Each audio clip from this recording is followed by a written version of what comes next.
승리를 주시며 주의 종 다윗을 죽음의 칼날에서 구하시는 분이십니다.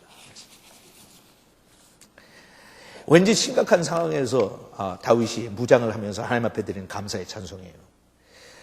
우리는 항상 이야기의 결론을 알기 때문에 다윗이 전쟁에 나가 절대로 죽지 않는다는 걸 알죠. 그죠? 우리는 역사를 통해서 이미 그걸 다 알고 있는 사실이니까. 근데 다윗은 전쟁에 나가면서 한 번도 살아 돌아온다고 생각한 적이 없을 거예요. 나가면 마지막이라고 생각했지. 전쟁에 나가는 사람이 아무리 전쟁을 많이 치렀든지, 아무리 익숙하든지, 아무리 자기가 실력이 있든지, 전쟁에 나가면서 살아올 거라고 장담하고 나가는 사람이 과연 있을까요? 제정신이라면? 몰라요. 주위에 있는 사람들은 위로하기 위해서는 그렇게 이야기할 수도 있죠. 나 살아올게, 걱정 마. 실력 알잖아. 나 가가지고 무찌르고 돌아올 테니까 걱정하지 마. 하나님께서 나와 함께 하시는데. 이렇게 자식들과 아내와 부모 앞에서는 장담을 칠지 몰라도요, 자기 마음속으로는 불안하죠. 아마 자기 부모한테 인사를 하면서도 이것이 마지막이 될지 모른다고 생각하고 인사할 거래요. 자기 자식들한테 마지막으로 머리를 쓰다듬고 기도하면서 내가 살아 돌아오지 못하면 이것이 자식들하고 마지막 작별이라고 생각하고 인사하겠죠. 아내하고 마지막으로 인사하고 뒤돌아서면서 아마 이게 마지막으로 내 아내가 나를 보고 내가 마지막으로 아내의 모습을 본다고 생각하면서 아마 나가겠죠. 장담하고 나갈 수 있는 사람은 하나도 없겠죠. 목숨에 대한 위협을 느끼겠죠. 또 젊고 용맹했을 때는 어느 정도 자신만만했을지 모르지만 점점 나이를 먹을수록 자기의 체력의 한계를 느끼기 시작하겠죠. 어렸을 때는 그냥 나가가지고 웬만한 사람도 그냥 내던지고 자신만만하게 싸웠는데 이제 나이가 들수록 자신이 없어지죠. 표정 관리는 하지만 이제 점점 힘들어지죠. 그런 상황에서 전쟁을 위해서 대비하고 준비하면서 하나님 앞에 감사하는 심정이에요. 처음에 나올 때 앞부분에다 하죠. 우린 번역하면서 뒤로 갔는데 찬양하리로다. 감사하리로다. 우리가 뭐 그걸 그렇게 분별하거나 분석할 필요는 없지만 흔히 여러분 그렇게 들으시죠. 감사하는 것과 찬양하는 것의 차이. 감사는 무엇을 받았기 때문에 거기에 대한 응답으로 내가 감사하는 거예요. Thank you. 여러분 느닷없이 아무것도 나한테 한 일이 없는데 그 사람한테 가서 감사합니다 그래 보세요. 그 사람이 뭐요? 감사합니다. 아니 뭐요? 내가 드린 게 없는데. 그죠? 누가 나한테 생일 선물 보냈어요. By the way, 오늘이 제 생일입니다. 선물 준비 안 하신 분도 괜찮아요. 너무 그렇게. 누가 선물 주면 제가 하는 거 아니에요? 감사합니다. 어떨 땐 제가 받고도 고마운 줄은 아는데 기억을 못 해가지고 그분을 만났는데 어떨 때 인사를 제대로 못하고 잊어버려서 인사를 못할 때 있거든요. 근데 그분들은 그러면 저하고 악수를 하면서 이렇게 쳐다봐요. 그럼 눈빛 보고 내가 그거다. 감사합니다. 잘 받았어요. 맛있게 먹을게요. 네, 그러죠. 뭔가 기대해. 당연하죠. 그러니까 우리가 하나님 앞에 감사하는 것은 하나님께서 나한테 행하신 어떤 일 때문에 감사하는 거예요. 근데 그것은 예수를 믿지 않는 사람들도 다 감사할 수 있어요. 당연한 거예요. 그것은 은혜를 모르고 감사할 줄 모르면 그건 사람이 아니죠. 근데 찬양하는 건 뭐예요? 찬양하는 것은 그건 우리가 그렇게 이해해요. 감사한 거하고 상관없어요. 그냥 하나님은 찬양. 왜? 찬양 받으시기에 합당하신 분이시니까. 그래서 we thank God in all circumstances. 근데 범사에 하나님 앞에 감사하라고. 하지만 우리가 하나님을 찬양하는 것은 언제 어디서나 찬양해도 내가 찬양하지 않으면 하나님께서 그러세요. 돌들이 날 찬양할 거야. 돌들이 날 찬양할 거야. 오늘 다윗이 나오면서 그래요. Praise the Lord. Praise the Lord. 하나님 앞에 감사하고 하나님을 찬양하지니라. 그러면서 144편을 통해서 제가 정리하기는 그냥 네 가지로 정리했어요. 네 가지 이유 때문에 그런 하나님 앞에 감사한다고 그래서 첫째, 전쟁을 위해서 나를 준비하시고 훈련시키시기 때문에. 여러분 전쟁에 나가는 사람한테 가장 절실한 건요. 전쟁에 나가서 이기고 돌아오는 거예요. That's it. 전쟁에 나가서 논문 쓰는 사람 없어요. 전쟁에 나가가지고 책 쓰는 사람 별로 없어요. 전쟁에 나가가지고 자기의 실력 개발하고 자기의 전문성을 띄우기 위해서 연구하고 뭐 토론하는 사람. 전쟁에 나가면 빨리 전쟁 싸우고 살아 돌아오고 이기고 돌아오는 거다. 쳐. 여러분, 저는 군대 갔다 온 적이 없기 때문에, 하지만 제가 늘 얘기하죠. 군대 얘기할 때마다 저는 모태 군인입니다. 우리 어머니가 저를 뱃속에 가셨을 때 저희 아버지가 군인이었어요. 그러니까 저는 모태 군인이에요. 태어날 때부터 군인이에요, 저는.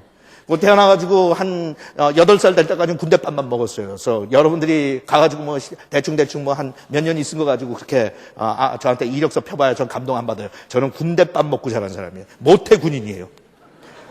모태 거로 자랑할 게 하나도 없으니까 그거밖에 없어. 누가 모태 신앙 자랑하면 나는 모태 군인이라고 그래. 모태 군인. 근데 여러분 군대를 체험 안 했지만 전 간접적으로 그냥 보면서 자랐잖아요. 늘 군인 아저씨들이 집에 있고 그랬기 때문에. 근데 군인들 얘기 들으면 전부 훈련받았던 얘기들밖에 안 해. 예? 예. 훈련 받으면서 고달팠고, 못된 무슨 상사가 무가 뭐 해가지고 훈련시키는데 뭐 어쩌고 해갖고, 의도 터지고, 그것도 과장들, 남자들 얼마나 하는지, 의도도 많이 맞았고, 핍박도 많이 받았고, 잠도 못 자고, 예. 라면 끓이라고 가가지고 라면도 안 주고 라면 끓여오라니까 훔쳐갖고 갔다 와서 뭐 끓였대라 뭐 이렇게 하면서. 그러니까 훈련받은 기간을 사람들이 굉장히 추억에서는 어떤 그 추억을 나눌지 모르지만, 허망한 시절이었어. 그거 좋아하는 사람 하나도 없어. 근데 여러분, 훈련받는데 고마워하는 사람들이 있는 거 아세요? 그건 언젠가 하면 전쟁 시기에 훈련받는 사람들. man. 전쟁 중에 훈련받는 건 누가 나를 좀 괴롭히고 고달프게 만들어도 it's good for me. 왜?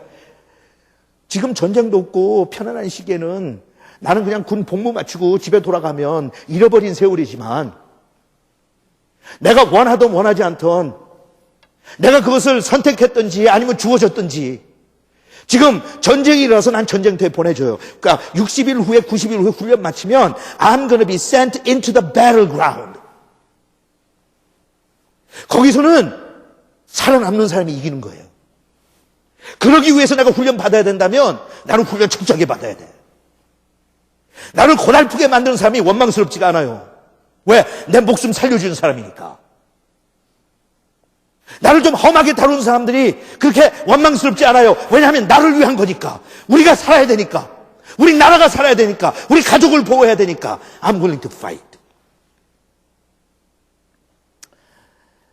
우리 사는 일반 우리 형편이 그렇죠. 이것도 마찬가지예요. 세상이 잘 가고 잘 나가고 우리도 괜찮을 때는 기도를 해야 되고 영적으로 무장해야 된다고 하는 게 고달프기만 해요. 하지만 위기 상황이 닥쳐보세요. 갑자기 내 앞에 눈앞이 깜깜한 일들이 터져보세요. 그때는 기도한다고 원망하는 사람 없어요. 원망하는 사람도 있겠죠. 하지만 주저앉았고 원망한다고 해결이 아무것도 안 되니까. 지금 같은 시기가 제가 여러분한테 부탁드리는 게 아주 적절한 시기예요. 이럴 때 기도하는 거 배워야 돼요. Right now. 그리고 그냥 형식적으로 50일 기도에 캠페인에 참여하는 게 아니라 매일매일 내가 기도하면서 하늘 문이 열리고 하나님의 응답이 떨어지고 내가 간절하게 기도하는 50일 지난 다음에 생기는 게 아니라 오늘 기도하고 내일 역사가 일어나고 내일 기도하면 모레 역사가 일어나는 그런 환상적인 기도의 삶을 한번 같이 누려보자고 하나님께서 Can you come prepared? 하는 거예요.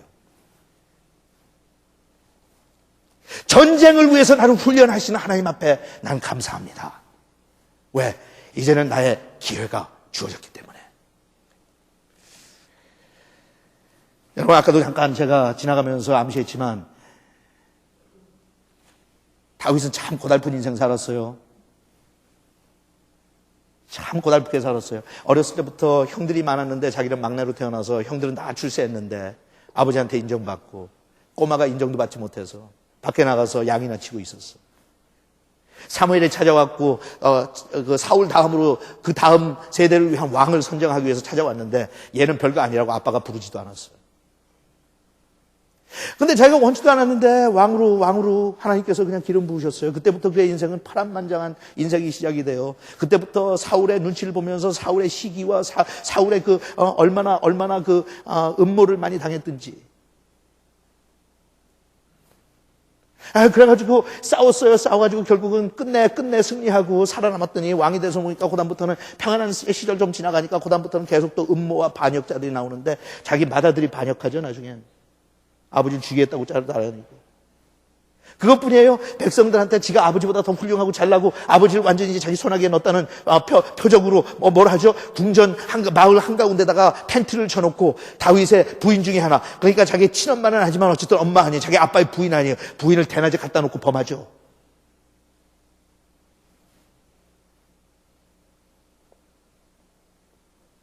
파란만장한 인생. 하나님께서 다윗한테는 국토를 확장하라고 하는 사명을 주셨고 나라를 든든하게 세우는 사명을 주셨기 때문에 주위에 있는 나라들하고 끊임없는 싸움을 싸워야 했어요. 끊임없는 싸움. 그리고 하나님께서 요구하시기 때문에 대부분 왕들은 궁정에서 자기의 삶을 누리고 장군들과 백성들과 군인들을 내보내는데 다윗은 그렇게 하지 못했어요. 항상 나갈 때마다 every single time 자기가 목숨 걸고 제 앞에 서야 돼.